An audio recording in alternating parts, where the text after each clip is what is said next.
honey, I might need help. Okay. It's not. It's a time, no, It's it's time. a time. All right. Is it working?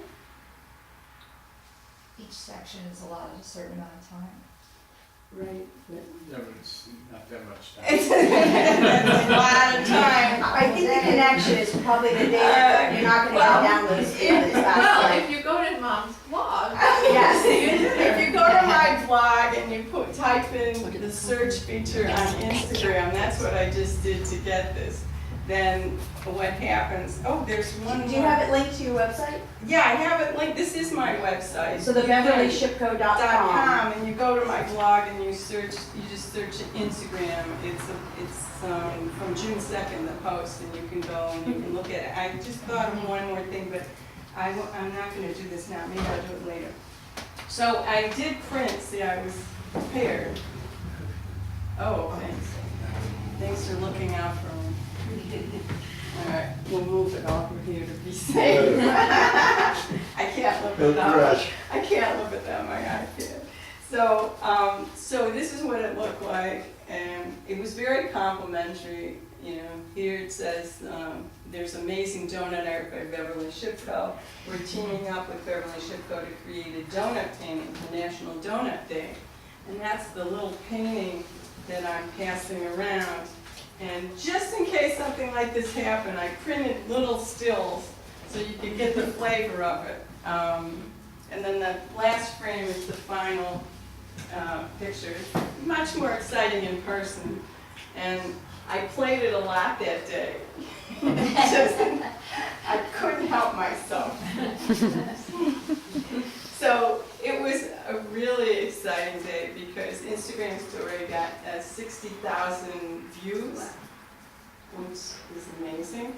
And then they posted the final painting on their Facebook page, and that got 17,000 views, 17,000 likes actually.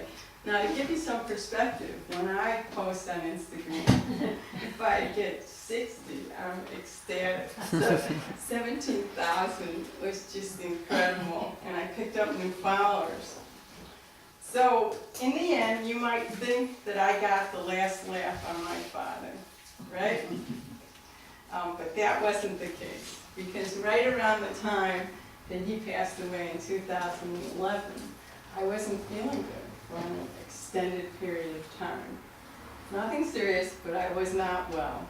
So I go to the doctor and I find out I can't eat gluten and dairy anymore. So,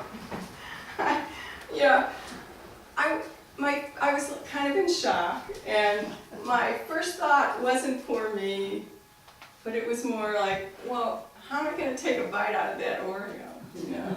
Because I had this vision of me doing a whole Oreo series of my bites over time. And what am I going to do when we're at that diner and there's these luscious cakes, and who's going to dig into it? So meanwhile, my husband Jay, he had I a total, volunteer. yeah, he had a totally different take on it. Tough job. Yeah. Somebody's got it. Yeah, he's sitting there and he said, oh yeah, more for me, you know, just more for me.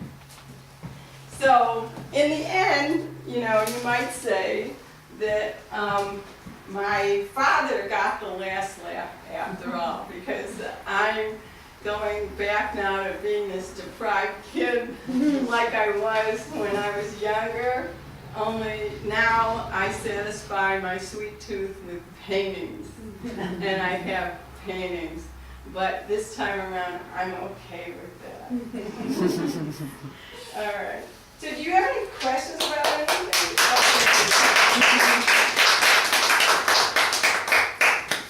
All right, so I just was going to just talk a little bit about the process, and I have a Oreo cookie like example for you, and I always start with the bite, and so I always ask people to take bites, and I was wondering if you have any volunteers to bite Oreos for me, other than my husband. He's always willing. Well, I will totally bite one, but I don't know if there'll be much left. Oh, well, that's something. Remember what I said is that people have have their own portrait, right? Some people pull them apart over there. Some people, and I don't know if we're gonna have. You don't have to. I know we had donuts. Do I have any volunteers? And we know what we can do, let's move these back a little bit, and then we can put some plates out here. All right. No pressure, you don't have to do it. But I thought that we would demonstrate the process a little bit. All right, I'm just gonna. So what happens is, I have this printout because every year there's a local community studio tour, and I participate to be part of, support the local arts organization, and I sponsor an Oreo cookie contest, okay, and that's kind of what you're experiencing today. And these are 9 different people that took bites out of Oreos, and it's their portrait. And the reason, one of the reasons I do that, and one of the reasons, you know, if you feel like biting an Oreo later on today, you can do it, is that we're sensitized to this, you know. I know I want the logo, I know I like the bite, and you now know that I can't bite myself. And so I'm looking for other people who are just spontaneous to bite. And it's really, you know, you get a lot of different configurations. Like this is my girlfriend's granddaughter, Maisie, who was real little. And this was, whoops, this one's Maisie. And this one was Carol, she's a real estate agent. And, you know, and there's a story among everything. This one was a macho guy who came in and bit, and but he didn't want to leave his name. So, so I have to have them, you know, then I call them anonymous, and then they have numbers. But they're not as exciting when it says Oreo cookie number 14, right? What a great way to do like a diary too. Like so here, you know, here we are today. If people can take bites, you sort of have that documentation of the day in the bites of Oreos. Like I can see you doing a book of like day whatever. I was so and so. The story of where you were, what you're doing. It's like totally fun. Yeah. So what we typically do is I'll bite Oreo. all right. So I'm gonna write your name on here. Now when you take a bite, but you gotta hold it under because Gotta get the crumbs. Yes. Absolutely. All right. And there's no right or wrong. I am not shy about eating an Oreo. I mean, or anything else like that. There you go. Awesome. Okay, we'll come over Not here. at all sure how I It's would an make it. Oreo performance of like how an Oreo.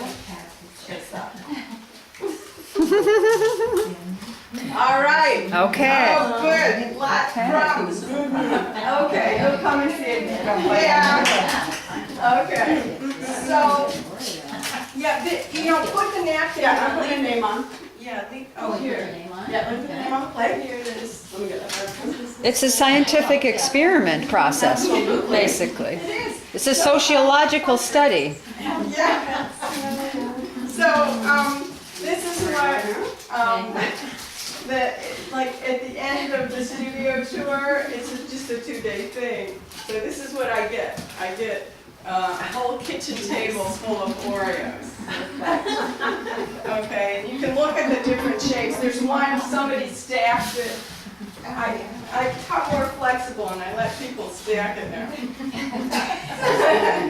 You can see over there, and there's a little wood panel of a stacker. So, Steph, I know you're dying to do it. so you have all these Oreos, then you have to go through a screening process. Like you're gonna see me take pictures of these things. You know, they have to make a good painting. And if it makes a good painting, then I name the painting after the biter. I still do that, I'll always do that. And then I'll, you know, it's their portrait. You know. And I'll give him a big kiss. I'm being like very confident here that we're gonna get a few more biters. All right. So what happens is I go screen them down. Like these were some of the more interesting ones of this year. And people started standing on their sides. So just hold the plate up under you, take a bite, and look your name on there first. Oh, that's fun. You turn around and see, look at my face. Just hold the plate up under you so you get all the crumbs and such. There you go. I mean, those are, you know, different. And you know what? People will, I'll show people that print and they'll say, no, I want one with all the icing shown. Not you know? No, it's your bite. It's your bite. Not at all. You can go again. You can have plenty of Oreos. You can have more. Feel free. By the time 35 years. Oh, well, that's why. We don't think it's good. Okay, so this is the composition I went with this year. I actually have several out of that batch that's going around. I have several that I plan on painting. This was Rick's Oreo. Rick is the husband of my friends who also worked at in Maxwell House that Libby knows. And here's the painting. And Rick was really into it, and he's a doctor, you know, and he came and he went wild, and it was the funniest, you know, funniest entry that I ever had. We let him have multiple entries, but this was his, you know, and so I blew it up so I could see it, and it's actually larger than the actual canvas, and you know, you kind of know it's going to make a good composition. No, I switched it. And I brought this one too to just show you. I mean, there's a lot of decisions along the way. It looks simple, but to me, the process isn't that simple. Are you going to have more of an in-your-face Oreo? Are you going to have more crumbs, less crumbs, white icing, not so much white icing? Do you only do the chocolate Oreos, or do you ever do any of the other flavors? I think I'm gonna get out and try the colors. I think I don't gravitate towards them because I never ate them. They never, you know, to me these are a lot about nostalgia. And Grandma asked to try it when I was with her in Michigan. She asked to try the golden Oreo. She asked me to get her a pack. really, There's an older one on there. yeah, yes. Well, we offered. That's a good observation. We offered them different packs. Maybe next year we'll bring that, you know, bring the colors out.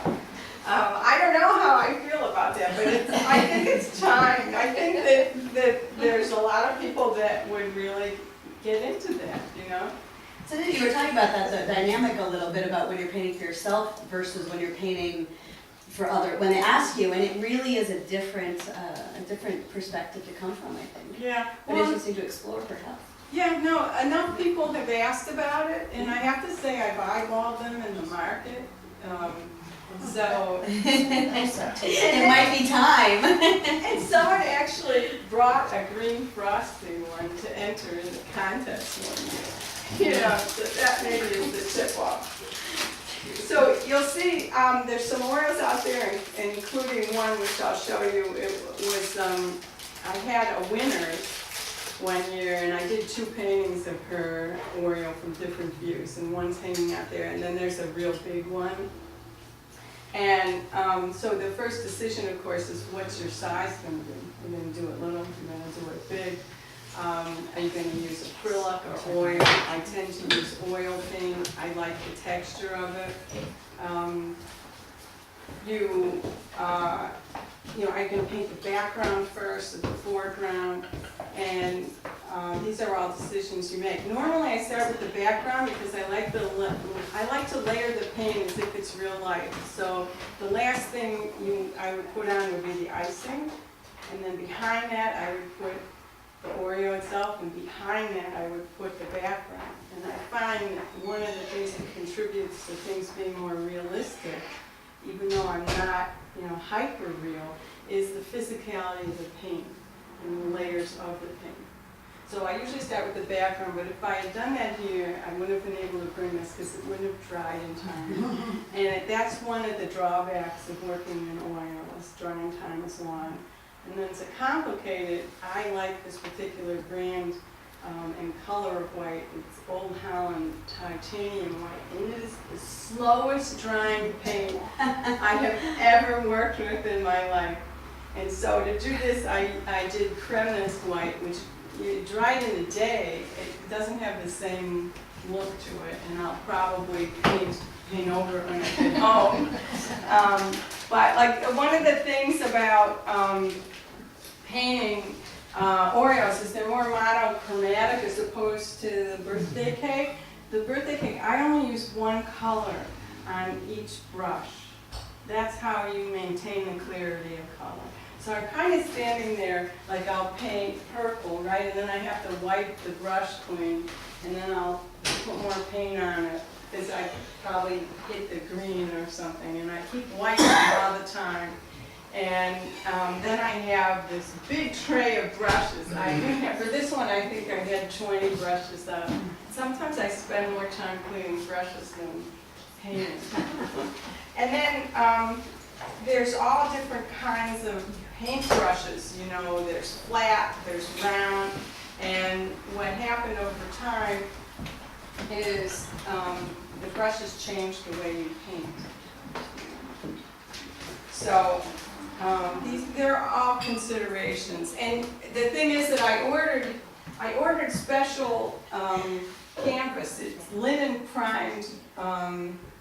It's linen primed with oil so that it's smoother and I can get more detail in.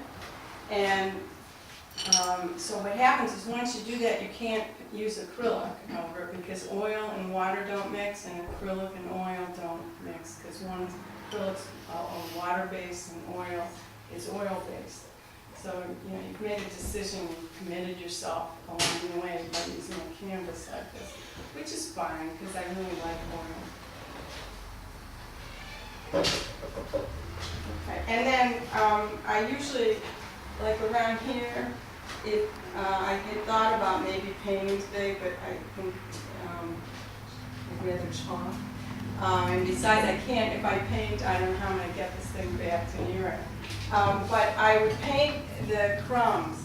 To me, it's all about the light in the crumbs. And the more crumbs, the better it is. I'm happy with crumbs. So if anyone wants to bite again, crumbs are good. Crumbs are great. So do you have any questions about? I thought maybe we could walk around and look at things if you'd like. When are you gonna do a painting of a glass of milk to go with the Oreo? Oh! Soon! I thought that would be cool, like surrounded by Oreo paintings, like a big glass of milk painting. Do you envision the glass of milk with Oreos in it, or just milk? I'm flexible. More than one way. I'm glad, Yeah, that's good. Well, now that I did, Dunkin' Donuts with the little logo on it in the cup, I can move on to milk. And the other thing in the back of my head is I worked in coffee for so many years. I feel like I should be doing donuts and coffee. What do you think? Absolutely. Yeah. Okay. So, in terms of the paintings, I already talked a little bit about this being my favorite bakery. And if you touch lightly, you can feel the texture if you can't see it. Yeah, it's okay. Thank you. And this ice cream cone is called Jay's Ice Cream.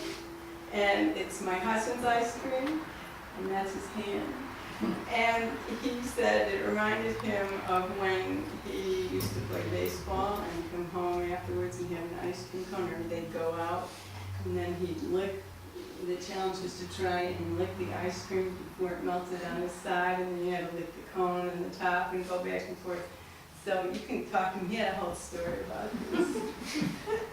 And yeah, and then all right. So the ice cream series these were always fun. Like this one is Bonnie's bike. You know, I did some of these before I got into digital photography. And think about it, these things melt fast. You know, so I let one of them melt there, the ice cream on the stick.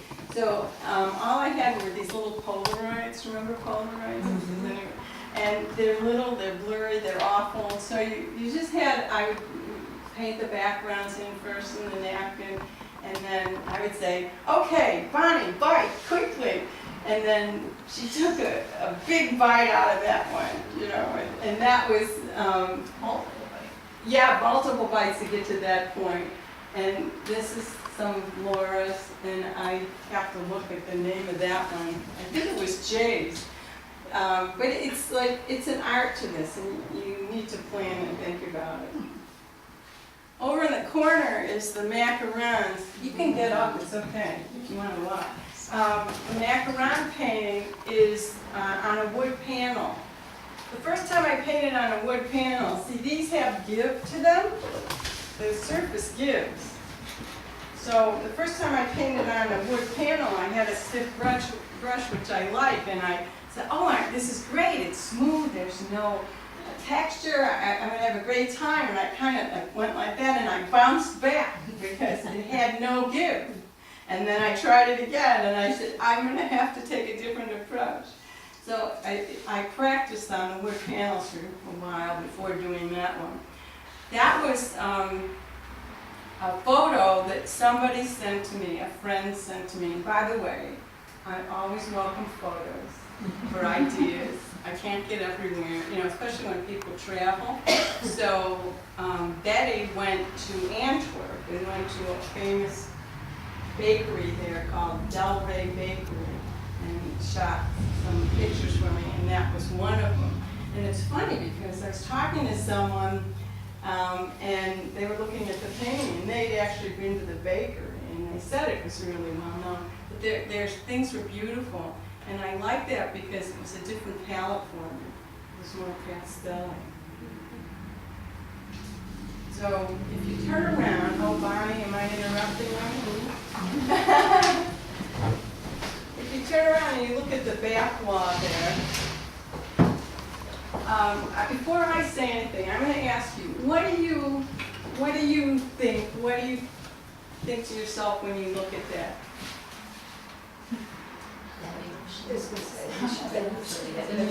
What do you?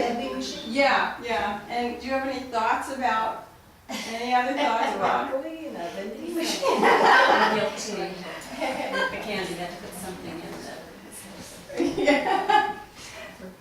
Well, people get different reactions from that, but that painting's very autobiographical. I already mentioned to you that I was the account executive on Twix, so that was my brand, and these are the other M&M brands that we had in the closet where we ate at night. And then at the time too, Jay was working on General Foods in food service, and he had some vending projects, and then went over to Pepsi and did a Pepsi vending project. So vending machines were kind of top of mind. And I decided to try a vending machine. And I originally did the candies first, and then given the fact that I can't have gluten and can't have this anymore, so I really eat broccoli. And and it was very reflective now. I want you to know that these vending machine paintings, and I've done quite a few and I'm working on more, they're going to be vintage paintings because the face of vending is changing dramatically. First of all, there's fewer vending machines than before. But you go in now and there's all this healthy food, you know. There are a lot of brands that I don't know. The physical machines have changed. The physical machines have changed now, and they're starting not to have glass on them. And then if you have glass, I can't remember the brands, Popeyes, popcorn, or things that I really don't, I don't identify with. They don't have any memories for me. They do have one of my favorite brands of chips. It's multi-grain gluten-free chip now. It's in almost every machine. And so the fact that the broccoli is in there isn't that far-fetched. It really isn't. Someone's gonna come up and, you know, like, can you see the day where maybe they have a pack of carrots in there? Actually, I did see a pack of carrots somewhere. A pack of carrots, or I was thinking big carrots with stalks coming out. Or, I have a lot of ideas, so I'm gonna keep going with this series. Do you have any ideas of what you would put in the vending I just machine? have two comments, because we were in the gallery about 2 days ago, Yeah. and my brother immediately noticed, before I even, I mean, I knew it was a vending machine, but I hadn't really connected the whole 6 of them together yet. We just walked in, he immediately noticed the D0 and then D1, D2, that is spelled do, and so I didn't know subliminally you were trying to say do buy the broccoli. And I worked in public health for years before I retired, and we were really working a lot across Maine on vending issues. Yeah. And so we were doing 2 things. One, so I love do, so I didn't know if that was subliminal by any chance to Probably. buy it. Yeah. And also, we worked a lot on price supports, like price the healthier things Yeah. lower. And did you notice everything was $1.25 and the broccoli was 75 cents? So those are my public health comments. I loved it. Well, yeah, I did that. Yeah, I did that on purpose to get people thinking. Someone Good job. actually, yeah, someone actually said to me, you know, you should have made the broccoli more expensive. I don't know why. You know, Well, from a what is public that? health point of view, that's got 2 great messages.